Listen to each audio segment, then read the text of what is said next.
Back to my channel Mou blogs. তোমরা কেমন আছো সবাই? আশা করি ভালো আছো, আমিও ভালো আছি। তো দেখো সকাল সকাল শুরু হয়ে গেছে বৃষ্টি। এখন বাজে হচ্ছে 11টা, আর এখন থেকেই বৃষ্টি শুরু হয়ে গেছে।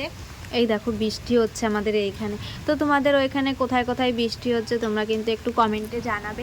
আর আমি ওই পাশে রান্না করছি, চলো তোমাদের দেখাচ্ছি। দেখো মেঘে ভীষণ ডাকছে, তো চলো আমি রান্না করছি আর তোমাদের দেখাচ্ছি।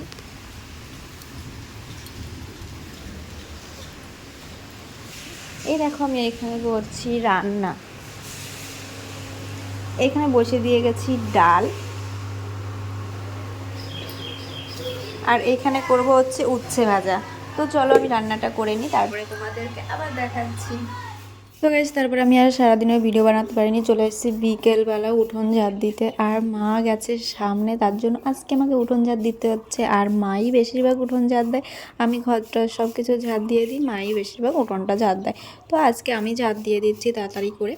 তো বৃষ্টিটা হয়েছে বলেই উঠোনটার ধুলোটা মরেছে। আর ধুলোগুলো জানো তো গাইস, ঝাড় দেওয়ার সময় ধুলোগুলো সব ঘরের মধ্যে ঢোকে, আর ঘরগুলো সব ধুলো ধুলো হয়ে যায়। আর প্রত্যেক দিন আমাকে ঘরটা মোছার জন্য রেডি হতে হয়, কিন্তু আমি প্রত্যেক দিন ঘরটা মুছতে পারি না, এক একদিন বাদে বাদে আমি ঘরটা মুছি। আর এখানে আমি তাড়াহুড়ো করে সব ঝাড় দিয়ে নিচ্ছি। ছেলে আর ছেলের বাপি কিন্তু এখনও ঘুম থেকে ওঠেনি, কারণ আজকে ওয়েদারটা ঠান্ডা ঠান্ডা কুলকুল পেয়েছে, তার জন্য আজকে বেশ মজা করে ঘুমোচ্ছে। আর তারপরে চলে আসলাম আমি বাসনগুলো ধুতে, কারণ বিকেলবেলা আমার থালা বাসন ধুয়ে রাখতে হয়। দুপুরবেলা তো আমি ধুয়েই রাখি, কিন্তু বিকেলবেলায় হাঁড়িটা থাকে, সেই হাঁড়িটা আমার ধুয়ে রাখতে হয়, কারণ রাত্রিবেলা আবার করব ভাত, তার জন্য ধুয়ে রাখতে হয়।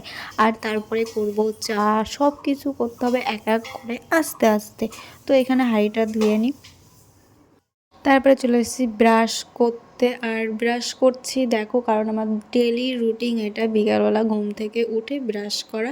তো সেই ডিউটিটাই পালন করছি এখন। এডিট করতে বসে দেখি আমার অনেকগুলো ভিডিও ডিলেট হয়ে গেছে, তো তার থেকে আমি ক্ষমা চেয়ে নিচ্ছি। তো আমার এই ছোট্ট ভিডিওটা যদি তোমাদের ভালো লাগে তাহলে like comment share and subscribe করে দেবে। যারা ফেসবুক থেকে দেখছো তারা ফলো করে নেবে। তো চলো টাটা, সবাই ভালো থেকো, সুস্থ থেকো।